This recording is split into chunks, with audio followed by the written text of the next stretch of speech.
Uma abundância de governantes. Todos os homens são pecadores, os pais dos fiéis nos ensinam. Até o mais nobre dos reis e o mais cavalheiresco dos cavaleiros pode ser tomado de fúria, luxúria e inveja e cometer atos que os envergonhem e manchem seu bom nome. E o mais perverso dos homens e a mais cruel das mulheres também podem fazer o bem de tempos em tempos, pois o amor, a compaixão e a pena podem ser encontrados no mais sombrio dos corações. Nós somos como os deuses nos fizeram, escreveu Septão Bart, o homem mais sábio que já serviu como mão do rei. Fortes e fracos, bons e maus, cruéis e gentis, heróicos e egoístas. Que saiba disso quem quer governar os reinos dos homens. Raramente a verdade das palavras dele foram vista com tanta clareza como durante o ano 50 depois da conquista de Aegon. Com o início de um novo ano, por todo o reino foram feitos planos para comemorar meio século de governo Targaryen em Westeros com banquetes, feiras e torneios. Os horrores do governo do rei Maegor estavam ficando para trás. O trono de ferro e a fé estavam reconciliados. E o jovem rei Jaehaerys I era amado tanto pelo povo quanto pelos grandes senhores de Vila Velha até a muralha. Mas com o conhecimento de poucos, nuvens de tempestade estavam se formando no horizonte, e ao longe, vagamente, os homens sábios ouviam um ribombar de trovões. Um reino com dois reis é como um homem com duas cabeças, segundo um ditado popular. No ano 50 depois da conquista, o reino de Westeros estava abençoado por um rei, uma mão e 3 rainhas, como na época do rei Maegor. Mas enquanto as rainhas de Maegor foram consortes subservientes à vontade dele, vivendo e morrendo conforme seus impulsos, cada uma das rainhas do meio século era um poder por si só. Na Fortaleza Vermelha de Porto Real estava a rainha regente Alyssa, viúva do falecido rei Aenys, mãe do filho dele, Jaehaerys, e esposa da mão do rei, Rhaegar Baratheon. Do outro lado da Baía da Água Negra, em Pedra do Dragão, uma rainha mais jovem surgiu quando a filha de Alyssa, Alysanne, uma donzela de 13 anos, se entregou em casamento ao irmão, o rei Jaehaerys, contra os desejos da mãe e do senhor marido dela. E mais a oeste, em Ilhabela, com toda a extensão de Westeros a separando da mãe e da irmã, estava a filha mais velha de Alyssa, a Cavaleira de Dragões, Rhaena Targaryen, viúva do príncipe Aegon sem coroa. Nas terras ocidentais, nas terras fluviais e em partes da Campina, os homens já a chamavam de Rainha do Oeste. 2 irmãs e a mãe, as 3 rainhas unidas por sangue, dor e sofrimento. Mas entre elas havia sombras antigas e novas, tornando-se mais escuras a cada dia. A amizade e união de objetivos que permitiu que Jaehaerys, suas irmãs e sua mãe derrubassem Maegor o Cruel tinha começado a enfraquecer com o crescimento de ressentimentos passados e cisões. Pelo resto da regência, o menino rei e sua pequena rainha se veriam em desacordo profundo com a mão do rei e com a rainha regente, em uma rivalidade que continuaria durante o reinado de Jaehaerys e ameaçaria mergulhar os 7 reinos em uma nova guerra. A causa imediata da tensão foi o casamento repentino e secreto do rei com a irmã, que pegou a mão e a rainha regente de surpresa e estragou os planos e esquemas de ambos. Mas seria um erro acreditar que essa foi a única causa da hostilidade. Os outros casamentos que tornaram o ano 49 depois da conquista o ano das 3 noivas também deixaram marcas. Lord Rhaegar nunca pediu a Jaehaerys permissão para se casar com a mãe dele, uma omissão que o menino rei viu como sinal de desrespeito. Além do mais, sua graça não aprovava a união. Como confessaria mais tarde ao Septão Bart, ele valorizava Lord Rhaegar como conselheiro e amigo, mas não precisava de um segundo pai e achava que seu discernimento, temperamento e inteligência eram superiores ao de sua mão. Jaehaerys também pensava que devia ter sido consultado sobre o casamento da irmã Rhaena, embora isso o tivesse afetado menos. A rainha Alyssa, por sua vez, ficou profundamente magoada de não ter sido avisada nem convidada para o casamento de Rhaena em Ilhabela. Longe no oeste, Rhaena Targaryen tinha suas próprias queixas. Como confidenciou aos velhos amigos e favoritos que juntou ao seu redor, a rainha Rhaena não entendia nem compartilhava do afeto da mãe por Rhaegar Baratheon. Embora o respeitasse a contragosto por ter apoiado seu irmão Jair Rhaeris contra o tio Maegor, a passividade dele quando o marido dela, o príncipe Aegon, enfrentou Maegor na batalha sob o Olho de Deus, era uma coisa que ela não conseguia esquecer nem perdoar. Além disso, com o tempo, a rainha Rhaena foi ficando ainda mais ressentida de sua reivindicação ao trono de ferro, e também a de suas filhas ter sido desconsiderada em favor do meu irmãozinho, como ela costumava chamar Jair Rhaeris. Ela era a primogênita, lembrava quem quisesse ouvir, e montara dragões antes de qualquer um dos irmãos, mas todos eles, até minha própria mãe, tinham conspirado para passar por cima dela. Olhando em retrospectiva, é fácil dizer que Jair Rhaeris e Alysanne estavam certos nos conflitos que surgiram durante o último ano da regência de sua mãe e classificar a rainha Alyssa e o Lord Rhaegar como vilões. Certamente é assim que os cantores contam a história. O casamento rápido e repentino de Jair Rhaeris e Alysanne foi um romance sem igual desde os tempos de Florian, o Bobo, e Sojon Kill. Ouvia-se quando cantavam. E nas músicas, como sempre, o amor vence tudo. A verdade é um tanto menos simples. As questões da rainha Alyssa sobre a união eram fruto de preocupação genuína com os filhos, com a dinastia Targaryen e com o reino como um todo. E os medos dela não eram sem fundamento. Os motivos de Lord Rhaegar Baratheon eram menos altruístas. Sendo um homem orgulhoso, ele ficou perplexo e enraivecido pela ingratidão do menino rei, que via como filho e humilhado quando foi forçado a sair pelos portões de Pedra do Dragão na frente de meia centena de seus homens. Um guerreiro até o último fio, que já tinha sonhado em enfrentar Maegor o Cruel em combate individual, Rhaegar não conseguia engolir sem ser envergonhado por um rapaz de 15 anos.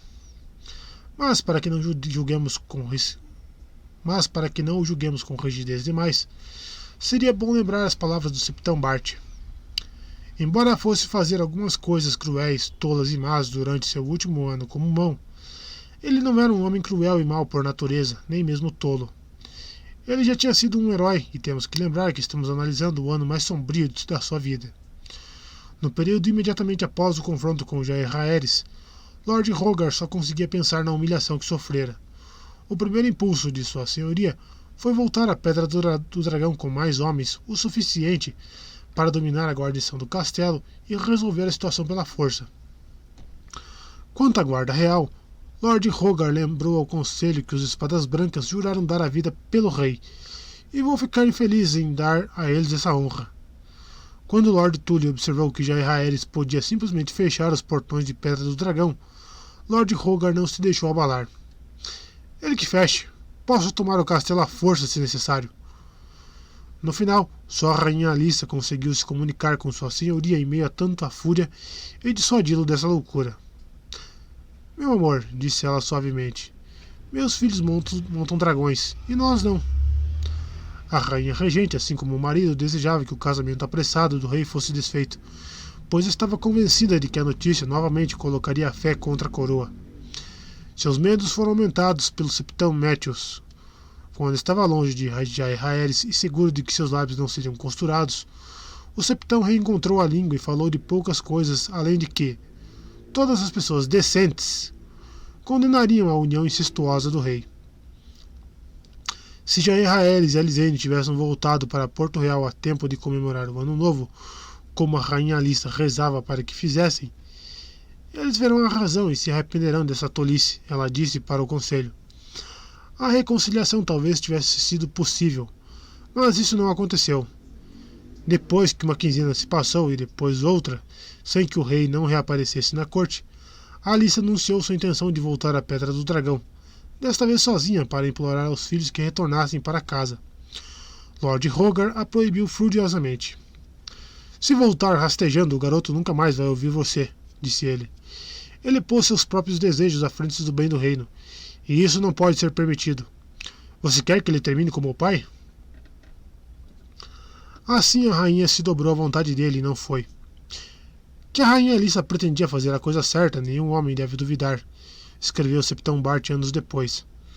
Mas é triste dizer que muitas vezes ela parecia não saber que coisa seria essa. Desejava mais que tudo ser amada, admirada e elogiada, um anseio que compartilhava com o rei Aenes, seu primeiro marido. Um governante às vezes precisa tomar atitudes necessárias, ainda que impopulares, embora sabendo que a repreensão e a censura virão depois.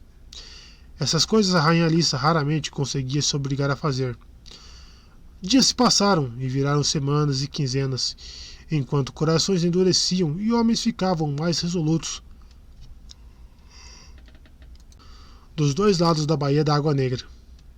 O menino rei e sua pequena rainha permaneceram em Pedra do Dragão esperando o dia em que Jaehaerys tomaria o governo dos Sete Reinos nas próprias mãos. A rainha Alissa e Lord Rhaegar continuavam segurando as rédeas do poder em Porto Real, procurando uma forma de desfazer o casamento do rei e desviar a calamidade que eles tinham certeza de que viria. Fora o conselho, eles não contaram para ninguém o que havia acontecido em Pedra do Dragão, e Lord Rhaegar ordenou aos homens que acompanharam que não dissessem nada sobre o que tinham visto, sob a penalidade de perderem a língua. Quando o casamento fosse anulado, sua senhoria argumentou, seria como se nunca houvesse ocorrido no que dizia respeito a Westeros, desde que permanecesse em segredo. Até a união ser consumada, seria fácil deixá-la de lado. Essa esperança acabaria sendo em vão, como sabemos agora, mas para Rhaegar Baratheon no ano 50, depois da conquista, parecia possível. Por um tempo ele deve ter tido encorajamento do silêncio do rei. Jaehaerys foi rápido na hora de se casar com Alysanne, mas depois do feito executado, ele não parecia ter pressa para anunciá-lo. Certamente tinha os meios para fazer isso se desejasse. O mestre Culiper, ainda alerta aos 80 anos, servia desde a época da rainha Visenya e era habilmente assistido por 2 mestres jovens. Pedra do Dragão possuía um bando completo de corvos. A uma palavra de Jaehaerys, o casamento dele poderia ter sido proclamado de uma ponta do reino à outra.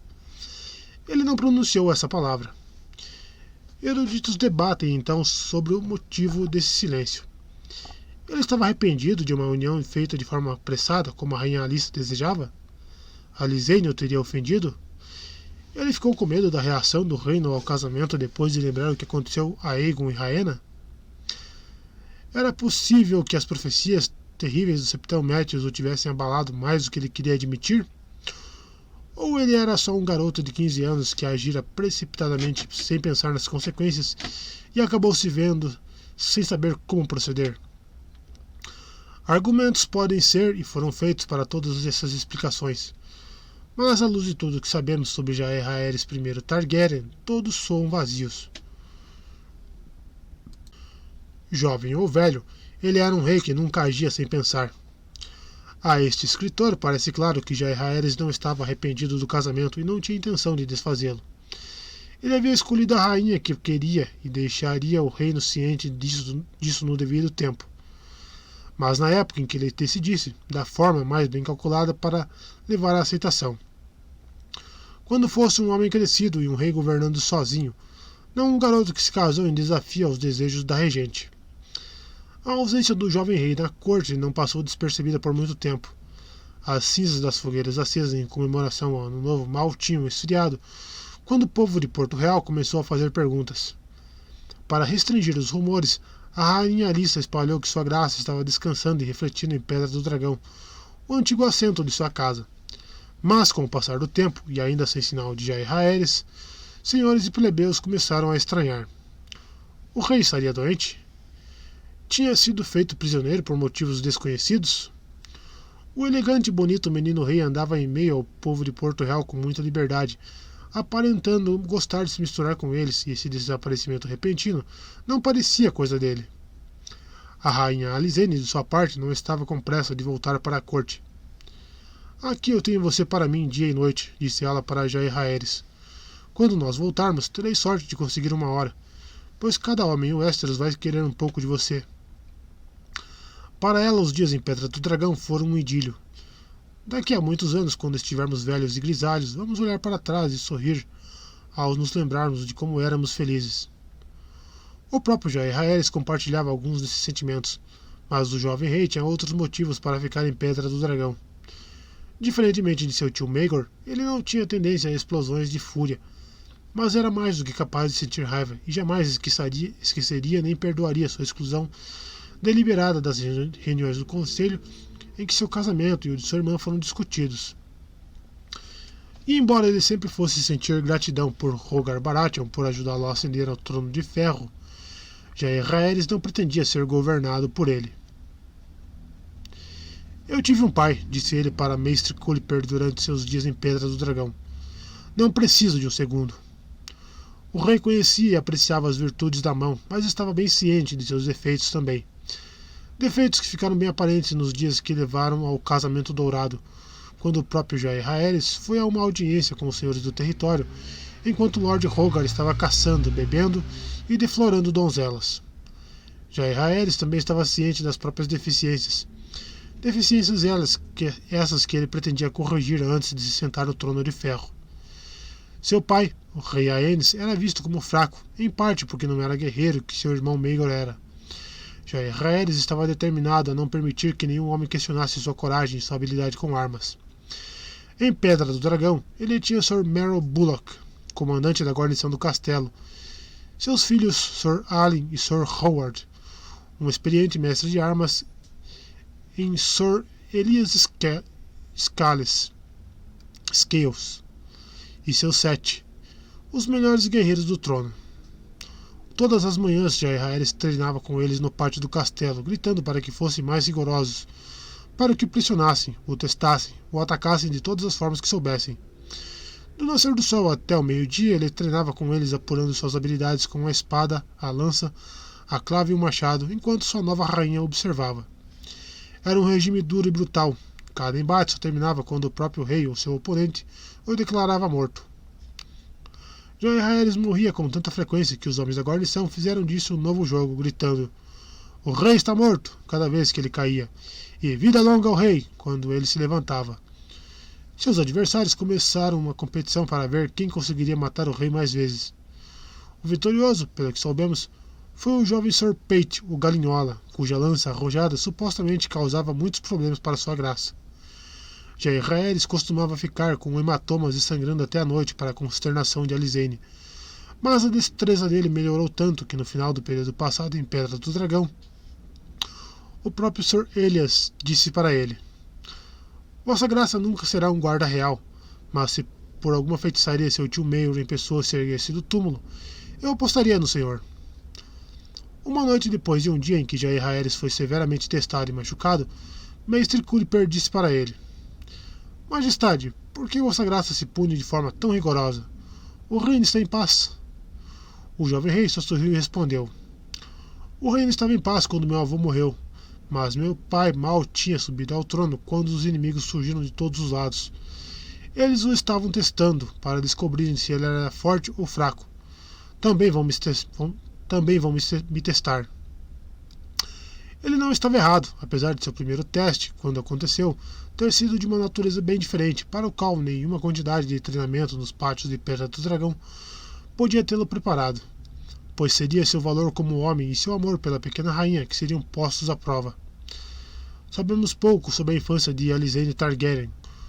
Como quinta filha do rei Aenys da rainha Alyssa e por ser mulher, os observadores da corte a acharam menos interessante do que os irmãos mais velhos em posição mais alta na linha de sucessão. Do pouco que chegou a nós, Alysanne era uma menina inteligente, mas sem destaque, pequena, mas nunca ficava doente. Era gentil, obediente, tinha sorriso doce e voz agradável. Para o alívio dos pais, não exibiu nada de timidez que afligia sua irmã mais velha, Rhaena, quando pequena. Também não exibiu o temperamento voluntarioso e teimoso da filha de Rhaena, Aérea. Como princesa do lar real, Alysanne teve criados e damas de companhia desde cedo. Quando bebê, certamente teve ama de leite, como a maioria das mulheres nobres. A rainha Alyssa não amamentou os próprios filhos. Mais tarde, um mestre a ensinaria a ler e escrever e fazer contas, e uma septã a instruiria em devoção, conduta e mistérios da fé. Suas criadas devem ter sido garotas de nascimento comum, lavando suas roupas e esvaziando sua comadre e com o tempo ela teria tomado donzelas de idade similar e sangue nobre como damas de companhia para cavalgar, brincar e costurar. A Lisane não escolheu suas damas de companhia, elas foram selecionadas por sua mãe, a Rainha Alissa, e iam e vinham com certa frequência para garantir que a princesa não passasse a gostar demais de nenhuma delas. A tendência de sua irmã Rhaena de distribuir uma quantidade enorme de afeição e atenção a uma sucessão de favoritas, algumas consideradas menos do que adequadas, foi fonte de muita fofoca na corte, e a rainha não queria que a Lisane fosse assunto de rumores similares. Tudo isso mudou quando o rei Aenys morreu em Pedra do Dragão e seu irmão Maegor voltou do outro lado do Mar Estreito para tomar o Trono de Ferro. O novo rei tinha pouco amor e menos confiança ainda em cada um dos filhos do irmão, e dispunha de sua mãe, a rainha viúva Visenya, para executar sua vontade. Os cavaleiros domésticos e servos da rainha Alissa foram dispensados, junto com os criados e companheiros dos filhos, e Jaehaerys e Alysanne ficaram na tutela da tia-avó, a temida Visenya. Reféns, mas sem serem chamados assim, eles passaram o reinado do tio sendo transitados entre Deriva Marca, Pedra do Dragão e Porto Real, conforme a vontade dos outros, até a morte de Visenya em 44 depois da conquista, oferecer à rainha Alissa a oportunidade de fugir, uma chance que ela agarrou com ardor e fugiu de Pedra do Dragão com Jaehaerys, Alysanne e a espada Irmã Sombria. Não sobrou nenhum relato confiável da vida da princesa Alysanne depois da fuga. Ela só volta a aparecer nos anais do reino nos dias finais do reinado sangrento de Maegor, quando sua mãe e Lord Rhaegar cavalgaram de Ponta Tempestade à frente de um exército, enquanto Alysanne, Jaehaerys e sua irmã Rhaena desciam em Porto Real com seus dragões. Indubitavelmente, a princesa Alysanne teve aias e companheiras nos dias que vieram depois da morte de Maegor. Seus nomes e detalhes sobre elas não chegaram a nós, infelizmente. Sabemos que nenhuma delas foi com a princesa quando ela e Jaehaerys fugiram da Fortaleza Vermelha em seus dragões. Fora os 7 cavaleiros da Guarda Real e a guarnição do castelo, os cozinheiros, cavalariços e os outros servos, o rei e sua noiva não tinham cuidados especiais em Pedra do Dragão. Isso não era adequado para uma princesa e menos ainda para uma rainha. A Alysanne tinha que ter sua corte e nisso sua mãe Alissa viu uma oportunidade de minar e possivelmente desfazer o casamento. A rainha regente resolveu enviar a Pedra do Dragão um grupo cuidadosamente selecionado de companheiras e servas para encarregar-se das necessidades da jovem rainha. O plano, garante o grande mestre Bennifer, foi da rainha Alissa, mas Lord Rhaegar concordou com satisfação, pois enxergou na mesma hora uma oportunidade de os acontecimentos se desenrolarem de acordo com seus próprios objetivos. O envelhecido septão Oswick, que tinha celebrado os ritos maritais para Jaehaerys e Alysanne, cuidava do septo em Pedra do Dragão. Mas uma jovem de nascimento real exigia que alguém do mesmo gênero que ela cuidasse de sua instrução religiosa. A rainha Alissa enviou 3. A formidável septã Isabel e de suas 2 noviças bem-nascidas da idade de Alysanne, Lyra e Edith. Para supervisionar as criadas e servas do grupo de Alysanne, ela enviou a senhora Lucinda Tully, a esposa do senhor de Corre Rio, cuja devoção intensa era famosa por todo o território. Com ela foi sua irmã mais nova, ela da casa Bloom, uma donzela modesta cujo nome tinha sido brevemente oferecido como pretendente para Jaehaerys. As filhas de Lord Celtigar, há pouco tempo tão desprezadas pela mão como sendo sem queixo, sem peitos e sem bom senso, também foram incluídas. É melhor dar algum uso para elas, Lord Rhaegar teria dito ao pai delas. 3 outras garotas de berço nobre formaram o restante do grupo, uma do Vale, uma das Terras da Tempestade e uma da Campina. Janice, da casa Templeton, Coriane, da casa Wild e Rosamunde, da casa Ball. A rainha Alissa queria que a filha tivesse companheiras adequadas de sua própria idade e posição, sem dúvida, mas esse não foi o único motivo para enviar essas damas para a Pedra do Dragão. A septã Isabel e as noviças Edith e Lyra e a profundamente devota senhora Lucinda e sua irmã tinham mais uma incumbência. Era a esperança da rainha regente que essas mulheres extremamente honradas pudessem passar para Alysanne e talvez até para Jaehaerys a ideia de que um irmão se deitar com uma irmã era uma abominação aos olhos da fé. As crianças, como Alissa insistia em chamar o rei e a rainha, não eram más, apenas jovens e voluntariosas. Se instruídas da forma correta, talvez enxergassem o erro de seus atos e se arrependessem do casamento antes que dividissem o reino. Era o que ela rezava para que acontecesse. Os motivos de Lord Hogar eram mais mesquinhos. Sem poder contar com a lealdade da guarnição do castelo, nem com os cavaleiros da Guarda Real, a mão precisava de olhos e ouvidos em pedra do dragão. Tudo o que Jair Aerys e Alysanne diziam e faziam seria relatado para ele, como deixou claro para a senhora Lucinda e as outras. Ele estava particularmente ansioso para descobrir se e quando o rei e a rainha pretendiam consumar o casamento. Ele determinou enfaticamente que isso deveria ser impedido. E talvez houvesse mais. E agora, infelizmente, temos que dedicar consideração a determinado livro de mau gosto que apareceria nos Sete Reinos uns 40 anos depois dos eventos discutidos no momento. Exemplares do livro ainda passam de mão em mão em lugares baixos de Westeros e muitas vezes podem ser encontrados em certos bordéis, os que atendem clientes que sabem ler, e nas bibliotecas de homens de moral baixa, onde são guardados trancados, escondidos dos olhos das donzelas, das patroas, das crianças e dos castos e devotos. O livro em questão é conhecido por vários títulos, entre eles Pecados da Carne, Os Altos e Baixos, A História de uma Devassa e A Perversidade dos Homens, mas todas as versões traziam o subtítulo Um Alerta para Garotas Jovens. É supostamente o testemunho de uma jovem donzela de berço nobre que entregou sua virgindade para um cavalariço no castelo do senhor seu pai. Deu à luz a uma criança bastarda e se viu fazendo parte de todo tipo de devassidão imaginável durante uma longa vida de pecado, sofrimento e escravidão. Se a história da autora for verdade, partes são de credulidade difícil. Durante a vida ela foi aia de uma rainha, amante de um jovem cavaleiro, seguidora de um acampamento nas terras disputadas de Essos, prostituta em Mir, pantomimeira em Tyrosh, brinquedo de uma rainha corsária nas Ilhas Basilisco, escrava da antiga Volantes, onde foi tatuada, perfurada e decorada com argolas, aia de um feiticeiro carteno e, finalmente, dona de uma casa de prazer em Nis, antes de acabar voltando para a Vila Velha e a Fé.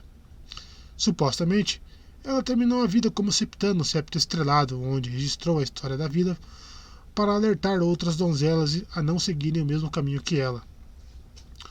Os detalhes lascivos das aventuras eróticas da autora não nos dizem respeito aqui.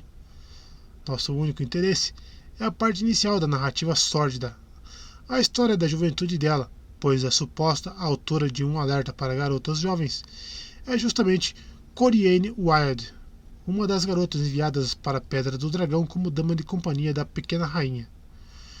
Não temos como garantir a veracidade da história dela, nem mesmo se foi ela a verdadeira autora do famoso livro. Alguns argumentam de forma plausível que o texto é um produto de várias mãos, pois o estilo da prosa varia amplamente de episódio para episódio. Mas a história do começo da vida da senhorita Coriane foi confirmada pelos relatos do mestre que serviu na Casa de Chuva durante a juventude dela. Aos 13 anos, registra ele, a filha mais nova de Lord Wilde foi realmente seduzida e deflorada por um rapaz grosseiro dos estábulos. Em Um Alerta para Garotas Jovens, o jovem é descrito como um rapaz bonito da mesma idade que ela, mas o relato do mestre é diferente e pinta o sedutor como um canalha de 30 anos com cicatrizes de catapora, distinto apenas por um membro masculino volumoso como de um garanhão. Seja qual for a verdade, o rapaz grosseiro foi castrado e enviado para a muralha, assim que se soube do que fizera, enquanto a senhorita Coriane foi confinada aos seus aposentos para dar à luz a seu filho ilegítimo. O bebê foi enviado para a Ponta Tempestade logo depois do nascimento, e lá seria criado por um dos intendentes do castelo e sua esposa estéril. O menino bastardo nasceu em 48 depois da conquista, de acordo com os registros do mestre. A senhorita Coriane foi mantida sob olhares atentos depois, mas poucos fora dos muros de Casa de Chuva souberam da vergonha. Quando o Corvo a convocou para ir a Porto Real, a senhora sua mãe disse severamente que ela nunca deveria falar do filho nem do pecado cometido. Na Fortaleza Vermelha vão tratar você como donzela. Mas quando a garota seguiu para a cidade escoltada pelo pai e por um irmão, Eles pararam para passar a noite em uma estalagem na margem sul da torrente da Água Negra, ao lado do porto da barca. Lá ela encontrou certo grande senhor esperando sua chegada. Aqui a história fica ainda mais confusa, pois a identidade do homem na estalagem é uma questão de discussão, mesmo entre os que aceitam que um alerta para garotas jovens contém um mínimo de verdade. Ao longo dos anos e séculos, conforme o livro foi copiado e recopiado, muitas mudanças e emendas surgiram no texto. Os mestres que trabalharam na cidadela copiando os livros são rigorosamente treinados para reproduzir o original palavra por palavra, mas poucos escribas comuns têm essa disciplina. Os septões, septãs e irmãs santas que copiam e ilustram livros para a fé costumam remover ou alterar qualquer passagem que achem ofensiva, obscena ou teologicamente débil. Como quase todo um alerta para garotas jovens é obsceno, não deve ter sido copiado por mestras nem septões. Considerando o número de exemplares que sabemos existir, centenas, embora a mesma quantidade tenha sido queimada por Baylor abençoado, os escribas responsáveis provavelmente foram septões expulsos da fé por bebedeira, roubo ou fornicação, alunos reprovados que abandonaram a cidadela sem a corrente, penas contratadas das cidades livres ou saltimbancos, os piores de todos. Sem o rigor dos mestres, esses escribas costumam se sentir à vontade para melhorar os textos que estão copiando. Os saltimbancos têm uma tendência ainda maior de fazer isso. No caso de um alerta para garotas jovens, essas melhorias consistiam no acréscimo de mais episódios de depravação e na mudança dos episódios existentes para deixá-los ainda mais perturbadores e lascivos. Com uma alteração depois da outra ao longo dos anos, foi ficando ainda mais difícil saber qual era o texto original, ao ponto de até os mestres da cidadela não conseguirem concordar sobre o título do livro, como foi comentado. A identidade do homem que encontrou Corien Wilde na estalagem perto da barca, se esse encontro realmente aconteceu, é outra questão de discussão. Nos exemplares intitulados Pecados da Carne e os Altos e Baixos, que tendem a ser as versões mais antigas e mais curtas, o homem na estalagem é identificado como Sir Boris Baratheon, o mais velho dos 4 irmãos de Lord Rogar. Em A História de uma Devassa e a Perversidade dos Homens, entretanto, o homem é o próprio Lord Rogar. Todas essas versões concordam com o que aconteceu a seguida. Depois de dispensar o pai e o irmão da senhorita Coriene, o senhor ordenou que a garota se despisse para que ele a inspecionasse. Ele passou as mãos por todo o meu corpo, escreveu ela, e me mandou virar de um lado e de outro e me inclinar e me esticar, e abrir as pernas para se olhar, até finalmente se pronunciar satisfeito. Só então o homem se revelou o propósito da convocação que a levou a Porto Real. Ela seria enviada à Pedra do Dragão, uma suposta donzela, para servir como uma das damas de companhia da princesa Lisane, mas quando estivesse lá, devia usar sua astúcia e seu corpo para seduzir o rei. Jaehaerys provavelmente gosta de mulheres e está apaixonado pela irmã, o homem teria dito para ela. Mas a Lisane é uma criança e você é uma mulher que qualquer homem desejaria. Quando sua graça experimentar seus encantos, ele pode voltar a si e abandonar essa tolice de casamento. Talvez até decida ficar com você depois, quem vai saber? Não pode haver questão de casamento, claro, mas você teria joias, criados e o que desejasse. Há recompensas valiosas para quem esquenta a cama de um rei. Se a Lisane descobrir vocês na cama juntos, melhor ainda. Ela é uma garota orgulhosa e abandonaria rapidamente um cônjuge infiel. E se você engravidasse de novo, você e o bebê seriam bem cuidados, e seu pai e sua mãe seriam recompensados pelo seu serviço à coroa. Podemos dar alguma credibilidade à história? Tanto tempo depois, tão distante dos eventos em questão, com todos os personagens principais mortos há tempos, não há como ter certeza. Além do testemunho da garota em si, não temos fonte para verificar se esse encontro perto da barca aconteceu. E se algum Baratheon realmente se encontrou em particular com Coriene Wilde antes de ela chegar a Porto Real, não temos como saber o que poderiam ter conversado. Ele poderia só ter dado instruções sobre os deveres dela como espiã e fofoqueira, da mesma forma que as outras garotas foram instruídas.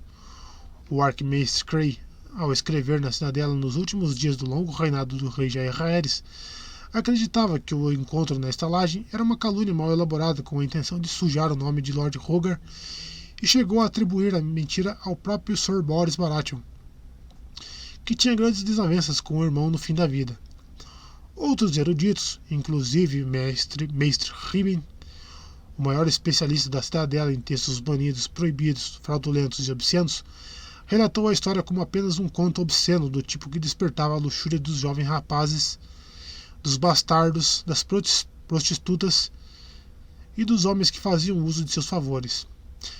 Entre a plebe há sempre homens de personalidade lasciva que se deliciam com as histórias de grandes senhores e cavaleiros nobres que se aproveitando de donzelas, escreveu Riben, pois isso os convence de que seus superiores compartilham de seus desejos primitivos.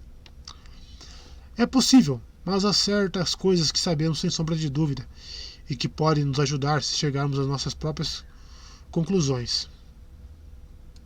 Sabemos que a filha mais nova de Morgan Wild, senhor de Casa de Chuva, foi deflorada em tenra idade e deu à luz a um menino bastardo. Podemos ter uma certeza razoável de que Lord Rhaegar sabia da indiscrição dela. Não só ele era o sucerano de Lord Morgan, como também o filho foi entregue ao pessoal da casa dele. Sabemos que Corianne Wild estava entre as donzelas que foram enviadas para a Pedra do Dragão como damas de companhia da Rainha Alysanne.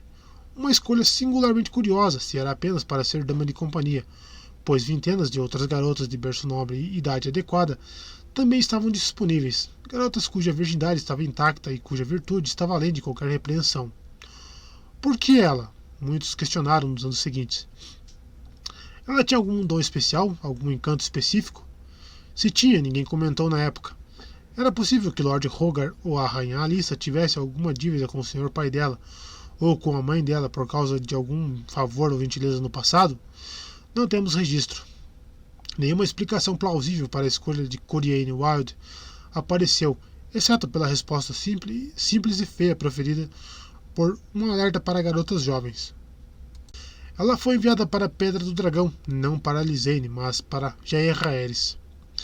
Registros da corte indicam que a Septã Isabel, a Senhora Lucinda e as outras mulheres escolhidas para a casa de Alysanne Targaryen subiram na Galé Mercante, mulher sábia, no amanhecer do 7º dia da segunda lua de 50 depois da conquista, e partiram para a Pedra do Dragão na maré matinal. A Rainha Alyssa havia enviado um comunicado da chegada delas por corvo, mas tinha certa preocupação de que as mulheres sábias, como elas ficaram conhecidas daquele dia em diante, encontrariam os portões de Pedra do Dragão fechados para elas.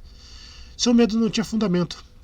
A pequena rainha e os 2 guardas reais as encontraram no porto quando elas desembarcaram, e Alysanne deu boas-vindas a cada uma com presentes e sorrisos alegres.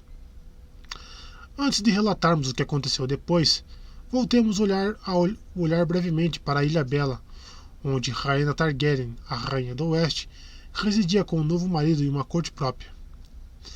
É preciso lembrar que a Rainha Alyssa não ficou mais satisfeita com o terceiro casamento da filha mais velha do que com o que o filho teria logo depois, apesar de o casamento de Rhaena ser de menores consequências. Ela não estava sozinha nisso, pois na verdade, Andrew Farman foi uma escolha curiosa para alguém com sangue de dragão nas veias. Segundo o filho de Lord Farman, nem mesmo o herdeiro, Andrew tinha fama de ser um rapaz bonito com olhos azul claros e cabelo comprido e claro.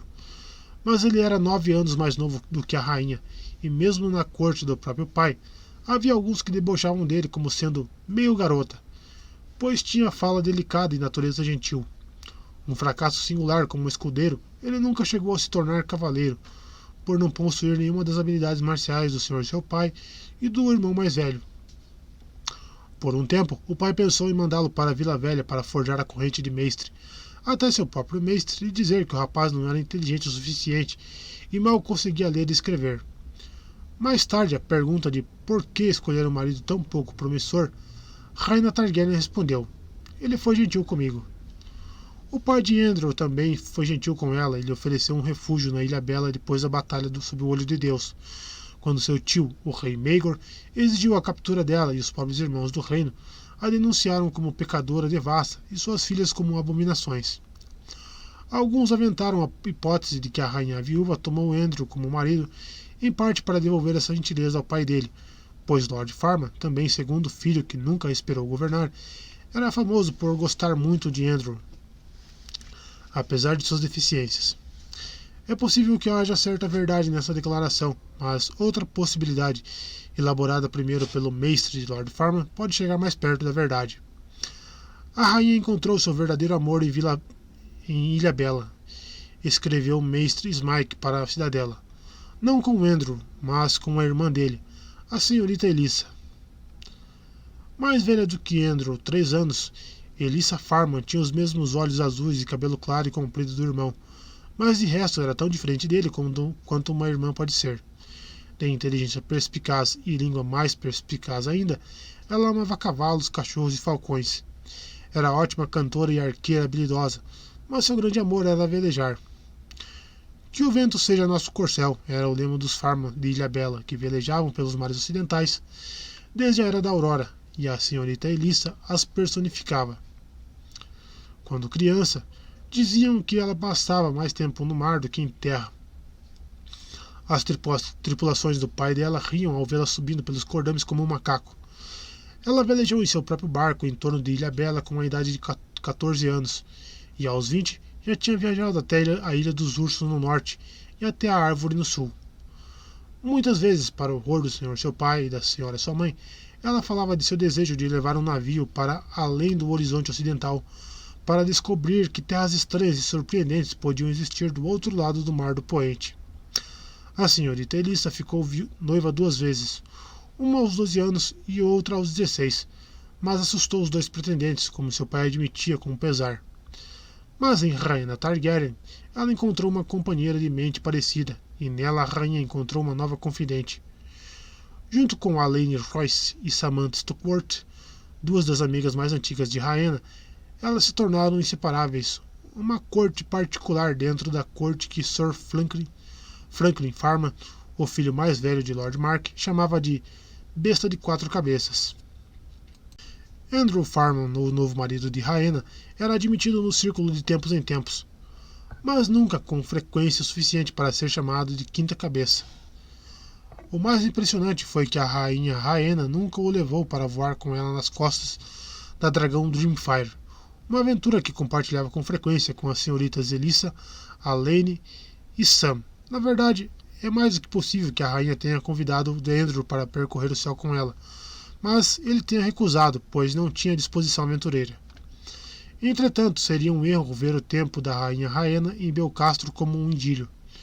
Nem todos apreciavam a presença dela.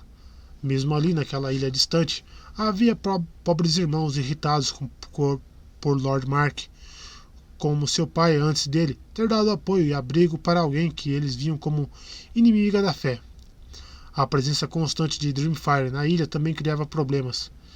Vislumbrado em intervalos de poucos anos, o dragão era uma maravilha e um terror de se ver, e era verdade que alguns habitantes de Ilha Bela sentiam orgulho de terem um dragão nosso, mas outros ficavam nervosos com a presença da enorme fera, principalmente conforme ela foi ficando maior e mais faminta. Alimentar um dragão em crescimento não é tarefa pouca, e quando ficou sabido que Dreamfire produzia uma ninhada de ovos, um irmão mendicante das colinas interiores começou a pregar que Ilha Bela logo seria tomada por dragões, que devorariam as ovelhas, as vacas e os homens, a não ser que um matador de dragões aparecesse e desse um fim à praga. Lord Farman mandou cavaleiros para procurar o homem e o silenciar, mas não antes de milhares já terem ouvido as profecias. Embora o pregador tivesse morrido nos calabouços debaixo de Belcastro, suas palavras sobreviveram, enchendo os ignorantes de medo sempre que eram ouvidas. Mesmo dentro das paredes da casa de Lord Farman, a rainha Rhaena tinha inimigos, e o principal dentre eles era o herdeiro de sua senhoria, Sir Franklin lutara na Batalha do Olho de Deus e sofreu um ferimento lá, sangue derramado a serviço do príncipe Aegon sem coroa. Seu avô morreu naquele campo de batalha junto com seu filho mais velho, e sobrou para ele levar os cadáveres para a Ilha Bela. Mas parecia aos olhos dele que Rhaena Targaryen demonstrava pouco remorso por todo o sofrimento que havia causado a casa Farman e pouca gratidão a ele pessoalmente. Ele também se ressentia da amizade dela com a irmã Elissa. Em vez de encorajá-la no que ele via com seu jeito selvagem e voluntarioso, Sir Franklin achava que a rainha devia estar mandando-a fazer seu dever perante sua casa, procurando um casamento adequado e gerando filhos. Ele também não gostava da forma como a besta de 4 cabeças tinha se tornado o centro da vida da corte em Belcastro, enquanto o senhor seu pai e ele eram cada vez mais desdenhados. Nisso ele tinha justificativa. Mais e mais senhores bem-nascidos das terras ocidentais e além iam visitar a Ilha Bela, observou o mestre Smike, mas quando iam era para ter uma audiência com a rainha do Oeste, não com o senhor menor de uma pequena ilha e seu filho. Nada disso era de grande preocupação para a rainha e seus familiares, enquanto Mark Farman mandasse em Belcastro, pois sua senhoria era um homem amável e de natureza bondosa que amava todos os filhos, inclusive a filha rebelde e o filho fraco, e amava a rainha Targaryen por também amá-los.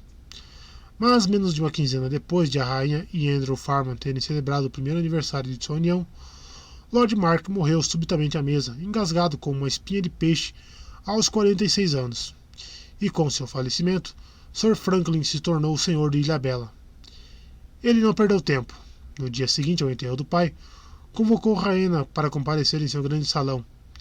Ele não se rebaixou indo até ela e ordenou que ela saísse da ilha dele. Sua presença aqui não é bem-vinda, disse ele. Não é desejada. Leve seu dragão junto, suas amigas e meu irmãozinho, que certamente mijaria na calça se fosse ordenado a ficar. Mas não pense em levar minha irmã. Ela vai ficar aqui e vai se casar com um homem escolhido por mim. Não faltava coragem a Franklin Farmer, como o mestre Smike escreveu em uma carta para a cidadela. Mas lhe faltava bom senso, e naquele momento ele não pareceu perceber como estava próximo da morte. Eu vi o fogo nos olhos dela, disse o mestre, e por um momento consegui ver Belcastro em chamas, as torres brancas ficando pretas e desabando no mar enquanto as chamas transpunham cada janela e o dragão voava ao redor repetidas vezes. Rainha Targaryen tinha sangue de dragão e era orgulhosa demais para ficar onde não era desejada. Ela partiu de Ilha Bela naquela mesma noite, voando para Porto Real montada em Dreamfire, depois de instruir o marido e as companheiras a seguirem de navio com todos os que talvez me amem. Quando Andrew, tomado de raiva, se ofereceu para enfrentar o irmão em combate individual, a rainha logo o dissuadiu. Ele faria picadinho de você, meu amor, disse ela. E se eu ficasse viúva pela 3ª vez, os homens me chamariam de bruxa ou coisa pior e me expulsariam de Westeros. Lyman Lannister, senhor de Rochedo Casterly, a tinha abrigado antes, lembrou-lhe ela. A rainha Rhaena estava confiante em que ele a receberia novamente. Andrew Farman, Samantha Stockworth e Alayne Royce partiram na manhã seguinte junto com mais de 40 amigos, criados e bajuladores da rainha. Pois sua graça havia formado um círculo de tamanho razoável como rainha do Oeste. A senhorita Elissa estava com eles também, pois não tinha intenção de ficar para trás. Seu barco, fantasia da donzela, havia sido preparado para a travessia. Mas quando o grupo da rainha chegou ao porto, encontrou Sir Franklin esperando. O resto podia ir, já iam tarde, anunciou ele, mas sua irmã ficaria em Ilha Bela para se casar. Porém o novo senhor só tinha levado 6 homens consigo, e tinha avaliado muito mal o amor que o povo nutria por sua irmã, particularmente os marinheiros, os carpinteiros navais, os pescadores, os estivadores e outros habitantes dos bairros portuários. Muitos que a conheciam desde que ela era garotinha. Quando a senhorita Elissa enfrentou o irmão, desafiando-o e exigindo que saísse da frente, um grupo se reuniu ao redor e foi ficando cada vez mais irritado. Ali ao humor das pessoas, sua senhoria tentou agarrar a irmã, e nesse momento os espectadores se adiantaram e dominaram os homens dele antes que pudesse puxar as espadas. 3 foram empurrados do porto no mar, enquanto o próprio Lord Franklin foi jogado em um barco cheio de bacalhau recém-pescado. Elissa Farman e o restante dos amigos da rainha embarcaram no Fantasia da Donzela, ilesos, e partiram para Lannisporto. Lyman Lannister, senhor de Rochedo Casterly, tinha dado refúgio à rainha Targaryen e ao marido dela, Aegon sem coroa, quando Maegor o Cruel estava exigindo a cabeça deles. O filho bastardo dele, Sir Tyler Hill, lutou com o príncipe Aegon sob o olho de Deus. A esposa dele, a extraordinária senhora Jocasta da casa Tarbeck, Fez amizade com Rhaena no tempo em que ela passou em Rochedo e foi a primeira a perceber que ela estava esperando um filho. Como a rainha imaginava, eles lhe deram boas-vindas agora, e quando o restante do grupo pousou em Lannisport, os Lannister também os acolheram. Uma festa farta foi preparada em homenagem a eles. Um estábulo inteiro foi dado a Dreamfire, e a rainha Rhaenys, seu marido, e suas companheiras da besta de 4 cabeças receberam aposentos majestosos no interior do rochedo, protegidos de qualquer mal lá. Lá ficaram por mais de uma fase da lua, apreciando a hospitalidade da casa mais abastada de toda Westeros. Mas, com o passar dos dias, essa hospitalidade foi ficando mais inquietante para a rainha Targaryen. Ficou aparente para ela que as criadas de quarto e servas designadas para eles eram fofoqueiros e espiãs que contavam tudo que eles faziam para o senhor e a senhora Lannister. Uma das septãs do castelo perguntou a Samantha Stockworth se o casamento da rainha com Andrew Farman havia sido confirmado e, em caso positivo, quem tinha testemunhado o ato. Sir Tyler Hill, o atraente filho bastardo de Lord Lyman, era abertamente desdenhoso com Andrew enquanto fazia tudo o que podia para se insinuar para a rainha, contando-lhe histórias de seus feitos na batalha sob o olho de Deus e mostrando as cicatrizes ganhadas lá, a serviço do seu Aegon. O próprio Lord Lyman começou a expressar um interesse inconveniente nos 3 ovos de dragão que a rainha havia trazido de Ilha Bela, questionando como e quando os filhotes nasceriam. Sua esposa, a senhora Jocasta, sugeriu em particular que um ou mais dos ovos seria um lindo presente se sua graça desejasse demonstrar sua gratidão à casa Lannister pelo acolhimento. Como isso não funcionou, Lord Lyman ofereceu comprar os ovos por uma sombra assombrosa em ouro. O senhor de Rochedo Casterly queria mais do que uma hóspede bem nascida. A rainha Rhaena percebeu. Por baixo da aparente cordialidade, ele era ardiloso e ambicioso demais para aceitar tão pouco. Ele queria uma aliança com o Trono de Ferro, possivelmente por meio do casamento entre ela e seu bastardo, ou um de seus filhos legítimos. Uma união que elevasse os Lannister acima dos Hightower, dos Baratheon e dos Velaryon, a ponto de serem a segunda casa do reino. E ele queria dragões. Com cavaleiros de dragões próprios, os Lannister seriam iguais aos Targaryen. Eles já foram reis, lembrou ela a Sam Stockworth. Ele sorri, mas foi criado ouvindo histórias do Campo de Fogo. Não terá esquecido. Rhaena Targaryen também conhecia a história. A história da cidade franca de Valíria escrita em sangue e fogo. Não podemos ficar aqui, confidenciou para suas queridas amigas. Precisamos deixar a rainha Rhaena de lado por um tempo, enquanto olhamos para o leste novamente para Porto Real e Pedra do Dragão, onde a regente e o rei continuavam com suas desavenças. Por mais irritante que o assunto do casamento do rei fosse para a rainha Alyssa e para Lord Rhaegar, não se deve pensar que era a única questão que os preocupava durante a regência.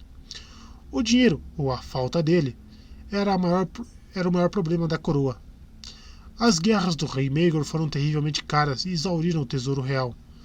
Para encher os cofres, o mestre da moeda de Maegor subiu os impostos existentes e criou novos, mas essas medidas geraram menos ouro do que o previsto e só serviram para aumentar o rancor com o qual os senhores do território viram o rei. E a situação não melhorou com a ascensão de Jair Aerys. A coroação do jovem príncipe e o casamento dourado de sua mãe foram eventos esplêndidos que o ajudaram muito a conquistar o amor dos senhores e da Peble. Mas tudo isso teve um preço. Um gasto ainda maior estava por vir. Lord Rhaegar estava determinado a completar o trabalho no Fosso dos Dragões antes de entregar a cidade e o reino para Jair Aerys, mas faltavam fundos. Edwell Celtigar, senhor de Ilha da Garra, foi uma mão ineficiente para Maegor o Cruel.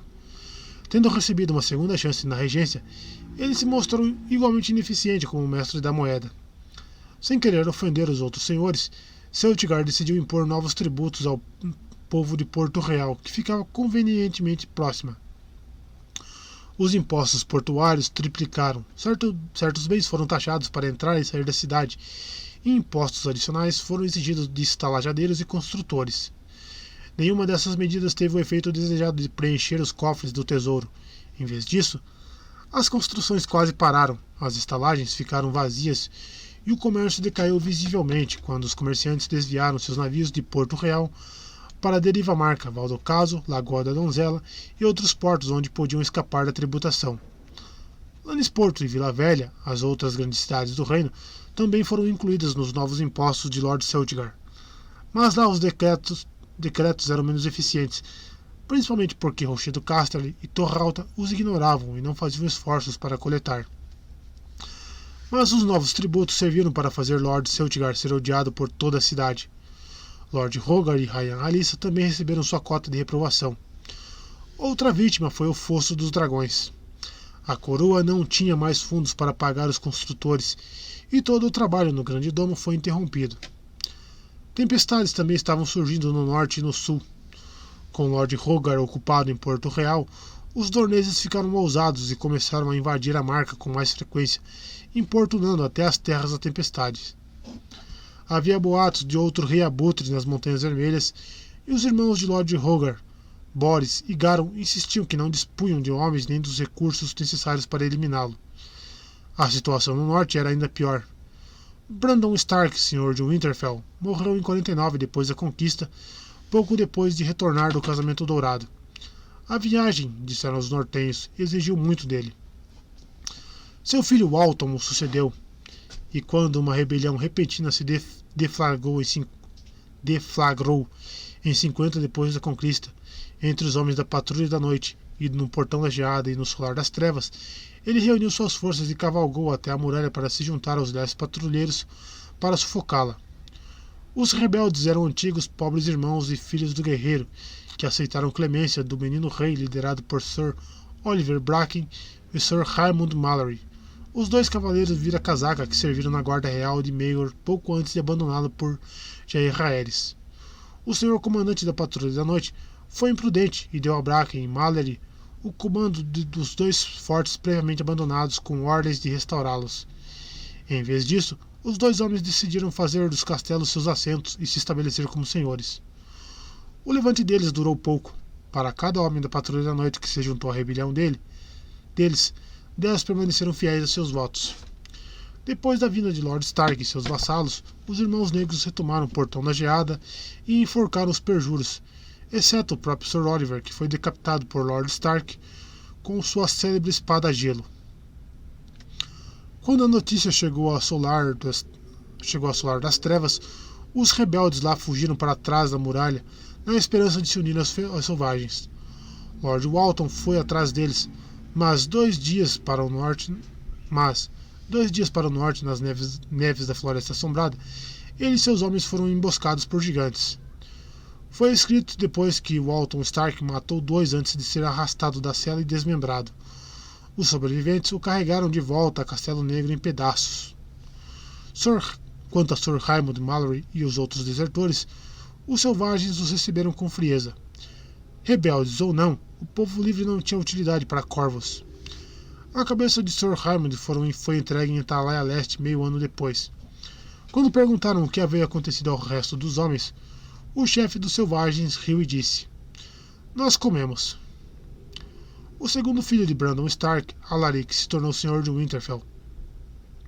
Ele governaria o norte por 20 anos, um homem capaz, ainda que severo.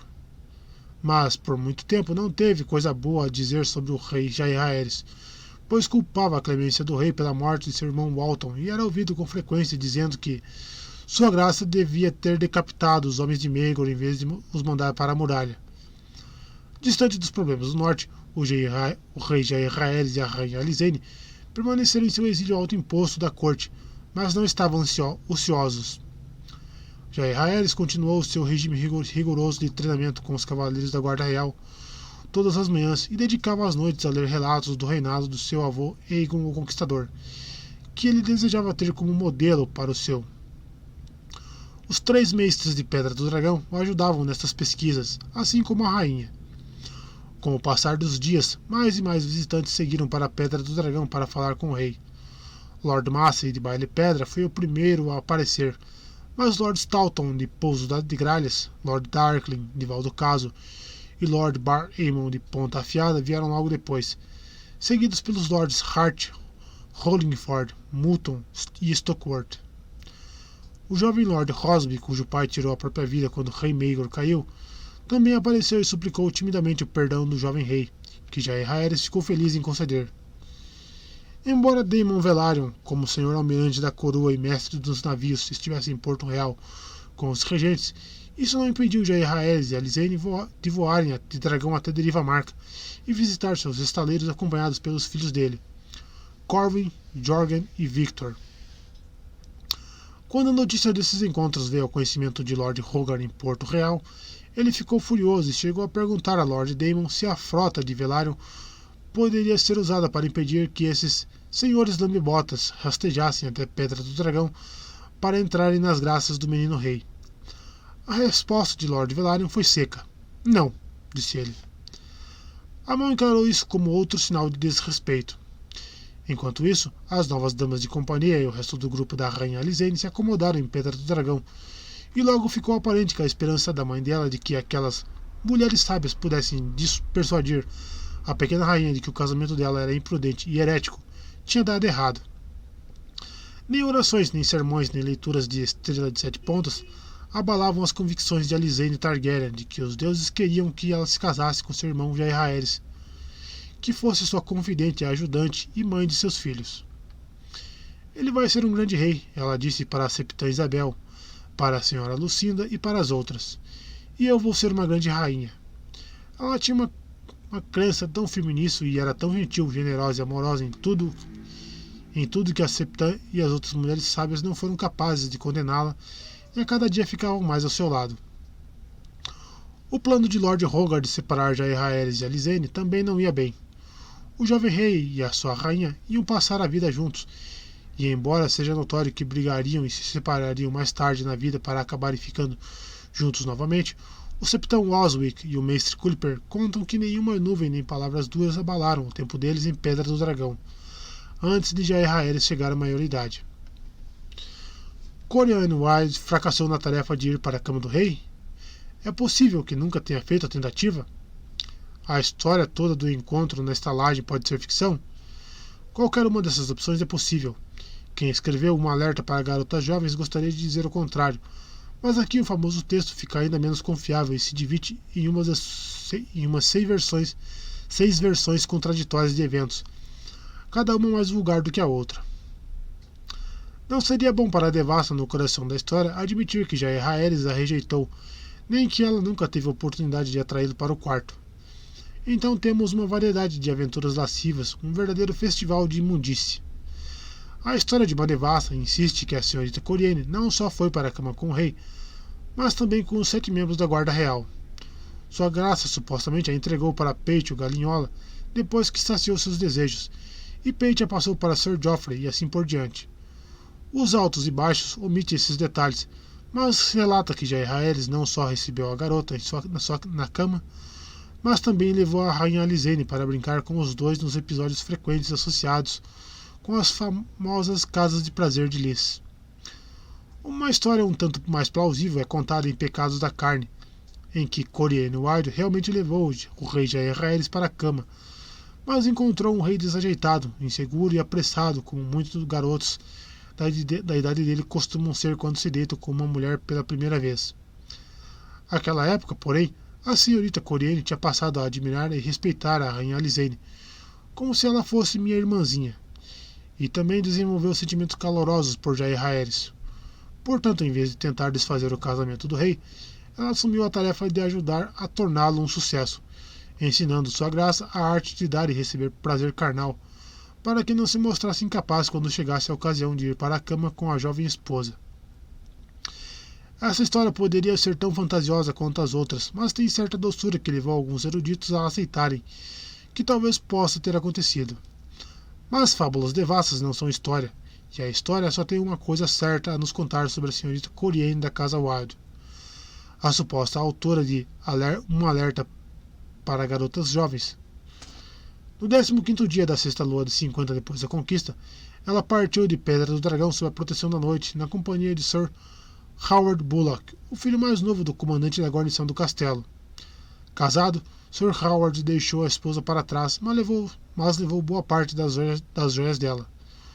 Um barco pesqueiro o transportou junto com a senhorita Corianne até Deriva Marca, onde eles pegaram um navio para a cidade livre de Pentos. De lá seguiram para as terras disputadas, onde Sir Howard se inscreveu em uma companhia livre chamada, com singular falta de inspiração, a Companhia Livre.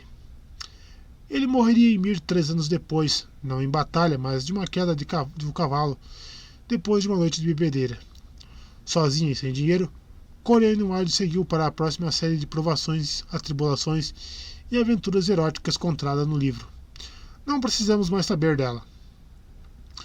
Quando a notícia da fuga da senhorita Coriolanus com as joias roubadas e o marido roubado chegou aos ouvidos de Lord Rogar na Fortaleza Vermelha, ficou óbvio que o plano dele tinha fracassado, assim como o da rainha Alissa.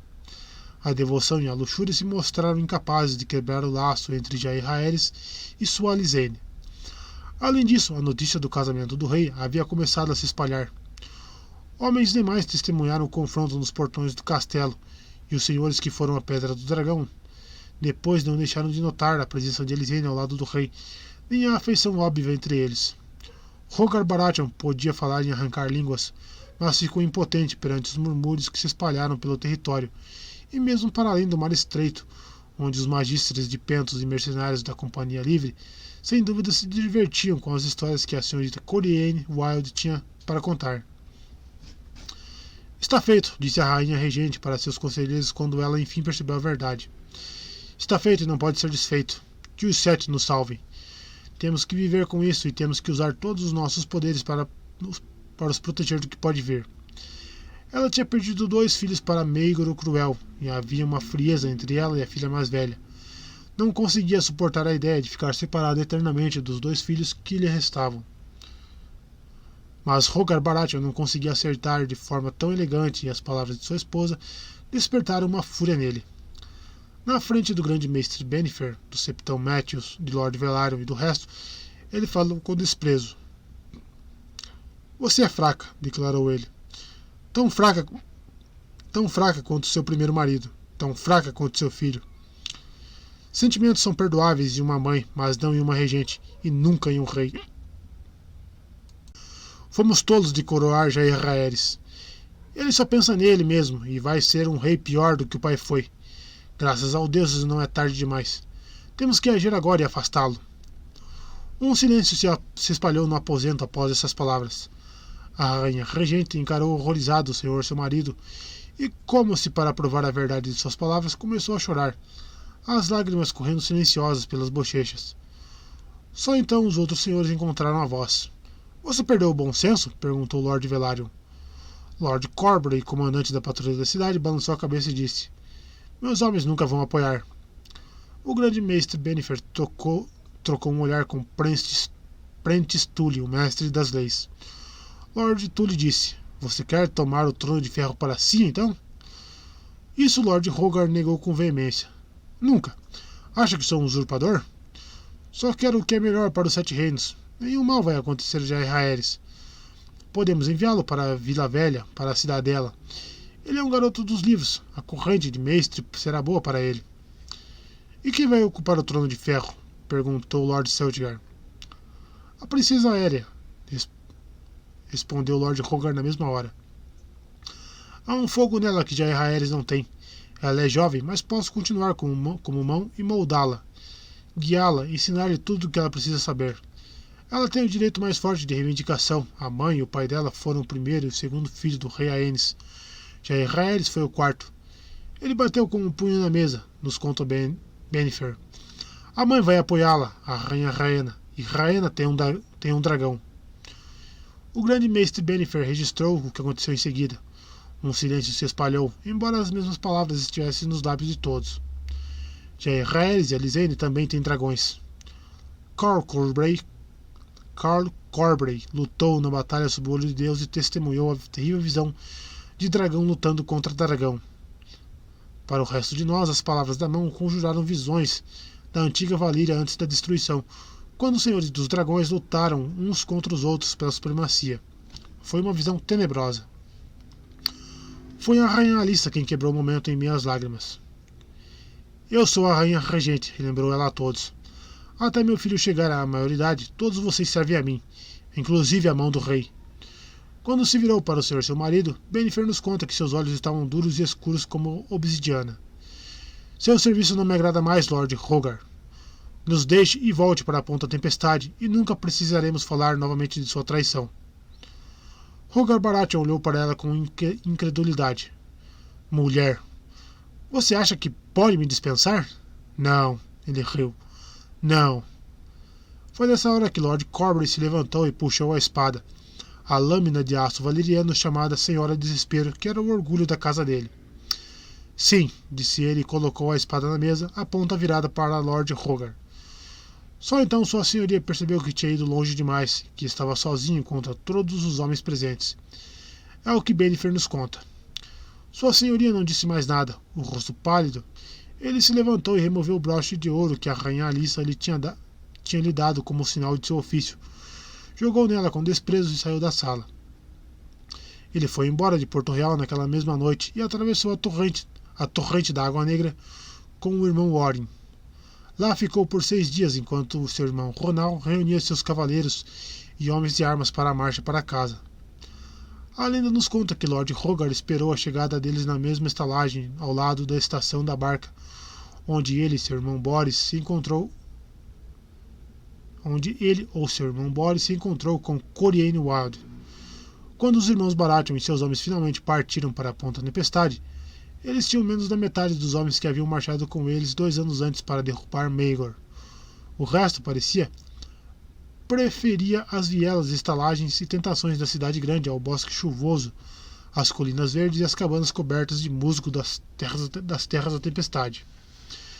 Eu nunca perdi tantos homens em batalha como para os prostíbulos e tavernas de Porto Real, diria Lord Rogar com amargura. Uma das perdas foi Aérea Targaryen. Na noite da dispensa de Lord Rogar, Sir Ronald Baratheon e 12 homens dele forçaram a entrada nos aposentos dela na torre da Fortaleza Vermelha com a intenção de levá-la junto, e constataram que a rainha Alyssa havia passado a perna neles. A garota já não estava mais lá e seus servos não sabiam para onde tinha ido. Depois se descobriria que Lord Corbury a havia retirado de lá por ordem da rainha regente. Vestida em trapos de uma garota plebeia da menor ordem, com cabelo prateado tingido de castanho, a princesa Aérea passaria o resto da regência trabalhando em um estábulo perto do portão do rei. Ela tinha 8 anos e amava cavalos. Anos depois, diria que foi a época mais feliz de sua vida. É triste dizer que haveria pouca felicidade para a rainha Alyssa nos anos seguintes. A dispensa do marido como mão do rei destruiu qualquer afeição que Lord Rogar pudesse ter por ela. Naquele dia em diante, o casamento deles foi destruído, uma casca vazia assombrada por fantasmas. A Alyssa Velaryon sobreviveu à morte do marido e de seus 2 filhos mais velhos. Há uma filha que faleceu no berço há anos de terror de Maegor o Cruel, e a rusga com os filhos que restavam, mas não conseguiu sobreviver a isso. Escreveria o Septão Bart quando analisou a vida dela. Ela ficou destruída. Relatos contemporâneos do grande mestre Bennifer concordam.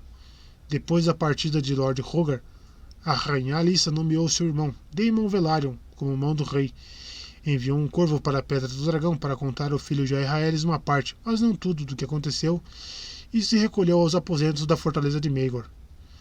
Durante o resto da regência, ela deixou o governo dos 7 reinos nas mãos de Lord Daemon e não participou mais da vida pública.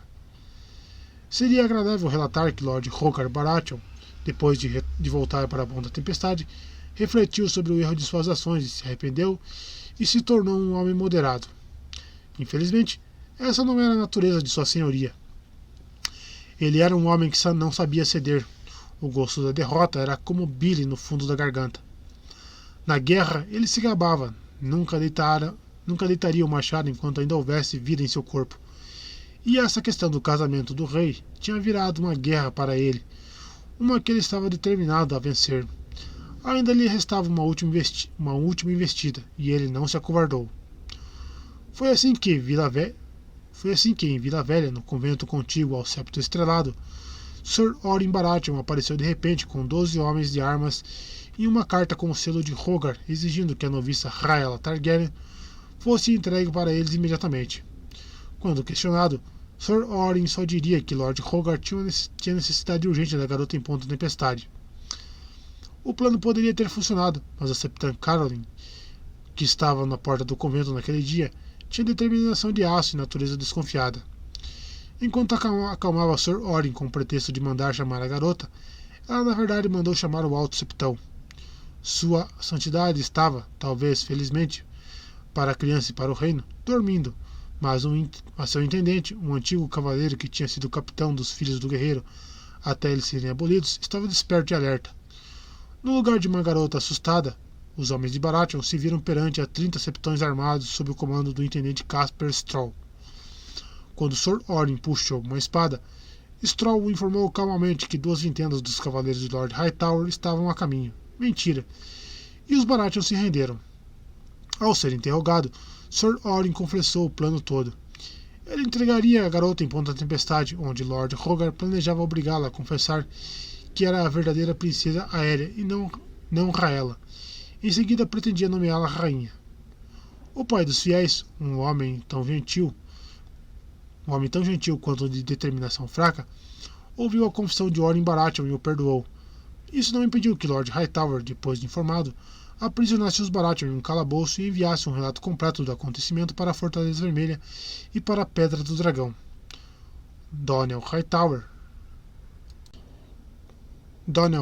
que tinha sido corretamente nomeado de Donell Moroso, por sua relutância em entrar em campo contra o Septão Lua e seus seguidores, pareceu não ter medo de ofender Ponta Tempestade ao aprisionar o próprio irmão de Lord Rogar. Ele que vinha tentar libertá-lo, disse ele quando seu mestre demonstrou preocupação sobre como a antiga mão poderia reagir. A própria esposa tirou a mão dele e cortou-lhe as bolas fora. E em pouco tempo o rei vai receber sua cabeça. Do outro lado de Westeros, Rogar Baratheon ficou furioso e irritado quando soube do fracasso e do aprisionamento do irmão. Mas ele não chamou os seus vassalos como muitos temiam. Ele entrou em desespero. Estou acabado, disse para seu mestre com tristeza. Só resta a muralha para mim se os deuses forem bons. Senão, o garoto vai cortar minha cabeça e dar de presente para a mãe.